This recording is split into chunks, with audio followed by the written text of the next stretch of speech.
Hello, ഒരു വാട്ട ഈറ്റിനിടെ കണ്ടാലോ? അപ്പോൾ ഫസ്റ്റ് തന്നെ കട്ടൻ ചായ കുടിച്ചാണ് തുടങ്ങിയത്. കട്ടൻ ചായ മാത്രമല്ല, കട്ടൻ്റെ കൂടെ കുറച്ച് ചോറും സാമ്പാറും അച്ചാറും ഉണ്ടായിരുന്നു. അതെങ്ങനെയുണ്ട് ആ കോമ്പിനേഷൻ? ചോറും കട്ടനും.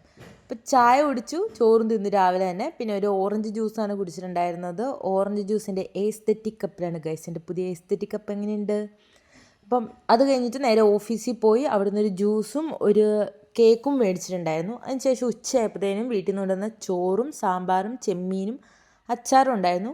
അപ്പോൾ ചോറ് കഴിച്ചപാടെ തന്നെ നമുക്കൊരു ശീലമുണ്ട് ചായ കുടി.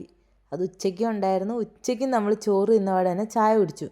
സാധാരണ കട്ടൻ കാപ്പിയായിരുന്നു കുടിക്കാറ്. അന്ന് അവിടെ ഇല്ലാത്തത് കൊണ്ട് നമ്മൾ ചായയാണ് കുടിച്ചത്.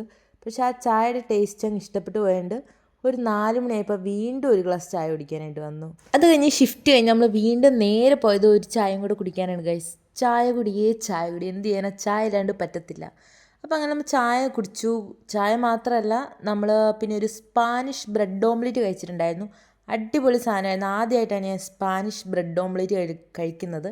പിന്നെ നമ്മളൊരു ചിക്കൻ റോളും കൂടെ ഓർഡർ ചെയ്തിട്ടുണ്ടായിരുന്നു. നോർമലായിട്ടുള്ള ചിക്കൻ റോൾ ആയിരുന്നില്ല, ഇത് മറ്റെന്തോ ചിക്കൻ റോളാണ്. പക്ഷേ ഈ സാധനം അടിപൊളിയായിരുന്നു. പിന്നെ അതിൻ്റെ കൂടെ ചായ കുടിച്ചെങ്കിലും ഒരു പെപ്സിയും കൂടെ മേടിച്ച് കുടിച്ചിട്ടുണ്ടായിരുന്നു. സോറി, പെപ്സി അല്ല, ഒരു കോക്ക്. പിന്നെ വീട്ടിൽ വന്ന് കുറച്ച് മിച്ചറും കഴിച്ചു. പിന്നെ രാത്രിയായപ്പോൾ കുറച്ച് കഞ്ഞിയും മുളക് ചമ്മന്തിയും കൂടെ കുടിച്ചു. അങ്ങനെ എല്ലാം കഴിഞ്ഞെന്നാണ് വിചാരിച്ചത്. പിന്നെ രാത്രി ഒരു 1 മണിയൊക്കെ ആയപ്പോഴത്തേക്കും നമ്മൾ വീണ്ടും കഞ്ഞി വെച്ചു ഗൈസ്. കഞ്ഞി ബിനുവിന് വെച്ചതാണേലും ഞാനും കുറച്ച് കുടിച്ചിട്ടുണ്ടായിരുന്നു. പിന്നെ കുറച്ച് കഴിഞ്ഞപ്പോൾ എല്ലാവർക്കും കട്ടൻ ചായ വേണം. അങ്ങനെ കുറച്ച് കട്ടൻ ചായയും കുറച്ച് ഇഞ്ചി ചായയൊക്കെ ഉണ്ടാക്കി. അങ്ങനെ നമ്മൾ കട്ടൻ ചായ ഇഞ്ചി ചായയൊക്കെ ഉണ്ടാക്കി. അപ്പോൾ കട്ടൻ ചായ മാത്രം പോരല്ലോ, എന്തെങ്കിലും കടിക്കാനും കൂടെ വേണ്ടേ. അങ്ങനെ നമ്മൾ എന്ത് ചെയ്തു, കുറച്ച് മിച്ചർ ബാക്കി ഇരിപ്പുണ്ടായിരുന്നു, അതുകൂടെ എടുത്തു. അപ്പോൾ ഇന്നത്തെ വാട്ട ഈറ്റിനിടെ കഴിഞ്ഞിരിക്കുകയാണ് ഗൈസ്. അപ്പോൾ ഇത്രയും സാധനങ്ങളാണ് ഈ ഒരു ഡേ ഞാൻ കഴിച്ചത്. ഇതിനകത്ത് മെയിൻ എന്തായിരുന്നറിയോ? കഞ്ഞി. എല്ലാ ദിവസവും കഞ്ഞിയാണ് ഗൈസ്.